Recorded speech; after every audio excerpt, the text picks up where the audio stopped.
ஆமென். ஹல்லேலூயா. ஓ, நீங்க நீதிமான உத்தமமா ஜீவித்தீங்கன்னா கண்டிப்பா தெய்வம் வந்து ரட்சிப்பு கொடுப்பாரு. அவர் கண்டிப்பா உங்க சிறையிருப்பை திருப்புவார். ஹல்லேலூயா. யோபுவின் சிறையிருப்பை திருப்பின தெய்வம் உங்களுடைய சிறையிருப்பை மாற்றுவார். ஹல்லேலூயா. ஓ, யோசேப்பின் சிறையிருப்பை மாற்றி அந்த தேசத்துக்கு அதிபதியாக மாற்றின தெய்வம் உங்களுடைய சிறையிருப்பையும் மாற்றி தெய்வம் கண்டிப்பா உங்களை உயர்த்துவார். ஹல்லேலூயா. எத்தனை பேர் விசுவாசிக்கிறீங்க? ஓ, தோளும் கையுமாக புறப்பட்ட யாக்கோபுடைய சிறையிருப்பை மிகவும் ஒரு ஆள் அவர் ஏமாத்தினாரு. அவர் வாழ்க்கை ஃபுல்லா எல்லாரும் அவர் ஏமாத்தினாங்க. ஆனாலும் தெய்வம் அவர் மேல் வைத்த திட்டத்தின்படி அவரை உயர்த்த ஆரம்பிச்சார். ஹல்லேலூயா. ஓ, ஆபிரகாம் தெய்வத்தோட பேச்சை நம்பி அவர் வந்தாரு.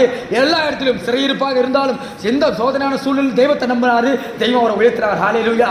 ஓ, இந்த வசனத்தை கேட்டுக்கொண்டு விசுவாசிகளே, தெய்வம் பேசுகிற ஒரு காரியம், நீங்க உத்தமமா ஜீவிக்கணும். ஆமென். நீங்க நீதிமானா ஜீவிக்கணும். ஜீவிக்கும் போது கர்த்தர் உங்கள் சிறையிருப்பை மாற்றுவார். இந்த வசனம் சொல்லுகிற யாக்கோபு களிப்பும் இஸ்ரவேலுக்கு மகிழ்ச்சியும் உண்டாகும். தெய்வம் உங்கள் வாழ்க்கையில் களிப்பை உண்டாக்குவார். தெய்வம் உங்கள் வாழ்க்கையில் மகிழ்ச்சியை உண்டாக்குவார். நீங்க நீதிமானா ஜீவிக்கிற பொழுது, நீங்க உண்மையுத்தமா ஜீவிக்கிற பொழுது தெய்வம் கண்டிப்பாக உங்களை ஆசீர்வதிப்பார். ஹல்லேலூயா. எத்தனை பேர் விசுவாசிக்கிறீங்க? ஆமென். கரங்களை தட்டி தேவனுடைய நாமத்தை மகிமைப்படுத்துவோம். ஆமென். கேட்ட வசனத்தின்படி உண்மையுத்தமா நீதிமானா ஜீவிப்போம். தெய்வம் உங்களை ஒவ்வொருவரையும் ஆசீர்வதிப்பார். ஆமென்.